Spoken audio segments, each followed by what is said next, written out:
नमस्कार, मैं हूं रत्ना और आप देख रहे हैं सी न्यूज भारत। आइए रुकते इस खास खबर की ओर। छत्तीसगढ़ के खैरागढ़ में स्थित ऐतिहासिक कमल विलास पैलेस, जो अब इंदिरा कला संगीत विश्वविद्यालय है, वहां मौजूद राधा कृष्ण मंदिर और राजसी दरबार हॉल को सालों बाद आम जनता के लिए खोल दिया गया है। कभी खैरागढ़ रियासत के राजा, जिनसे निर्णय लेने की प्रेरणा प्राप्त करने इस मंदिर में प्रार्थना करने आते थे, अब वही मंदिर आम श्रद्धालुओं के दर्शन के लिए उपलब्ध है। मंदिर की राधा कृष्ण प्रतिमाएं श्री कृष्ण काले पत्थर में और राधा रानी सफेद संगमरमर में आज भी वैसे ही दिव्यता से भरी हुई हैं। करीब 50 सालों पहले मंदिर से कीमती आभूषण चोरी हो जाने के बाद इसे बंद कर दिया गया था और केवल पुजारी को ही प्रवेश की अनुमति थी। वहीं दरबार हॉल, जो कभी राजसी सभाओं का केंद्र था, पिछले 15 सालों से ताले में बंद पड़ा था। विश्वविद्यालय के कुलपति डॉक्टर लवली शर्मा ने इस ऐतिहासिक धरोहर को पुनर्जीवित करने का बीड़ा उठाया।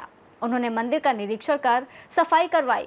विधिवत पूजा अर्चना के बाद इसे जनता के लिए खोला। उन्होंने इसे केवल विश्वविद्यालय की नहीं बल्कि पूरे समाज की संपत्ति बताया। स्थानीय इतिहासकार भागवत शरण सिंह ने बताया कि ये महल 1885 के आसपास का है और राजा वीरेंद्र बहादुर सिंह और रानी पद्मावती द्वारा विश्वविद्यालय के लिए दान दिया गया था। डॉक्टर शर्मा ने मंदिर में टॉकिंग गॉड की अनुभूति को साझा करते हुए कहा कि ये अनुभव अद्वितीय था और इसे सबको मिलना चाहिए। इस ऐतिहासिक पहल से खैरागढ़ अब शिक्षा, कला, आस्था और विरासत का संगम बन चुका है। निश्चित तौर पर पहल सराहनीय है और उसके पीछे का कारण ये है कि खैरागढ़ का अपना गौरवशाली इतिहास शुरू से रहा है और वर्तमान में भी जो विश्वविद्यालय का आप भवन देखते हैं और राजा खैरागढ़ ने तत्कालीन वीरेंद्र बहादुर सिंह ने और रानी पद्मावती ने उस महल को दान किया था। और जहाँ तक मेरी जानकारी है अमित भाई, ये स्ट्रक्चर जो है ये लगभग 1885 के आसपास का महल है, क्योंकि उससे पहले किला पारा का आपने नाम सुना होगा, वहाँ पे किला था और ये मंदिर भी जो राधा कृष्ण का मंदिर है, तो ये पैलेस जो है वो कमल विलास पैलेस उस समय कहा जाता था। और राजा कमल नारायण सिंह जो खैरागढ़ के तत्कालीन राजा थे, जिनको 7 कृतियों के लेख का श्रेय जाता है और शीतला यश मालिका जैसी कृतियाँ उन्होंने लिखी थी, उनके समय का ही ये स्ट्रक्चर है, राजा कमल नारायण सिंह के समय का स्ट्रक्चर। तो मंदिर भी मुझको लगता है कि 1800 के बाद का ही मंदिर है और बहुत ही पुराना मंदिर है। निश्चित तौर पर खैरागढ़ की गौरवशाली इतिहास को लोगों के बीच और खासकर आने वाली पीढ़ी के लिए खोला जाना अपने आप में श्रेयस्कर है। और ये चीज़ें मुझको लगता है वहाँ बावड़ी हैं, आपने देखा होगा।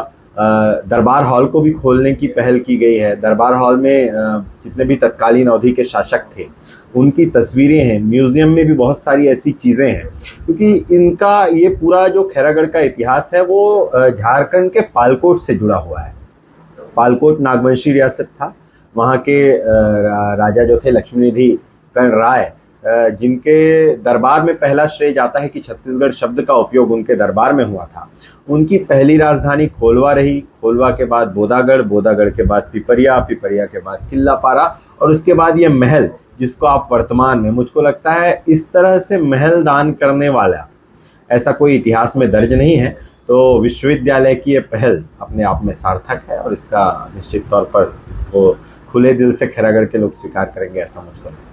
मंदिर यूनिवर्सिटी कैंपस में काफी दिनों से बंद पड़ा था, क्या है पूरा मंदिर विस्तार से? एक सुंदर मंदिर है।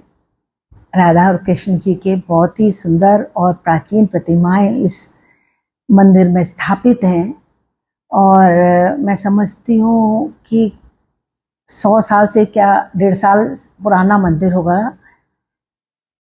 और अच्छा लगा मुझे जब मैंने यहाँ एज ए कुलपति ज्वाइन किया तो मुझे पता चला कि इस महल में एक मंदिर भी है। तो जाकर देखा तो उसमें ताला लगा था, लेकिन फिर पता चला कि यहाँ पर हमारे डॉक्टर मंगलानंदन झा जी हैं जो उसमें सूबे में सेवाएं देते हैं अपनी। कुछ पारिवारिक परेशानी के कारण संभवतः वो कुछ दिन नहीं आ पाए होंगे, लेकिन वो आम जनता के लिए नहीं खुला हुआ था। तो जब मैं उस मंदिर में गई, उसकी सफाई सब करवाई और जिस तरीके से मैंने वहाँ जाकर पूजा करी और जो दर्शन लाभ किया वो मैं बता नहीं सकती, मतलब वो अद्वितीय था। और जो आनंद था वो भी अपरिमित आनंद मैं कहूँगी। तो जो अनुभूति हुई तो मुझे यही लगा कि इस अनुभूति से मैं ही क्यों रूबरू हूँ। हमारे खैरागढ़ वासी, छत्तीसगढ़ वासी और जो भी इस महल में आनंद उठाना चाहते हैं, यहाँ पर आते हैं जाते हैं, उन सभी को इसका लाभ उठाना चाहिए, दर्शन लाभ लेना चाहिए, क्योंकि ये मूर्ति कोई आम मूर्ति नहीं है। इसकी बाकायदे प्राण प्रतिष्ठा की गई है। और मुझे पता चला राज परिवार वालों से कि ये जो भगवान है, कृष्ण जी है, ये टॉकिंग गॉड है। तो टॉकिंग गॉड तो सुन के मेरे तो मतलब रोंगटे खड़े हो गए। और फिर जिस तरह से उन्होंने बताया कि हम लोगों को कोई असुविधा होती थी, कोई परेशानी होती थी, तो हम जाकर बैठ के मंदिर में भगवान से ही आराधना करते थे और हमारी ऐसे डायरेक्ट बात होती थी। तो मुझे फिर एक और कहना चाहिए कि डेप्थ जो फीलिंग है उसको भी मैंने वहां जाकर महसूस किया। मैंने आम लोगों के लिए कितने से कितने बजे तक खुला रहेगा? ये सुबह 7 से 10 और शाम को 4 से 7, 3 घंटे ये अवेलेबल रहेगा सबके लिए।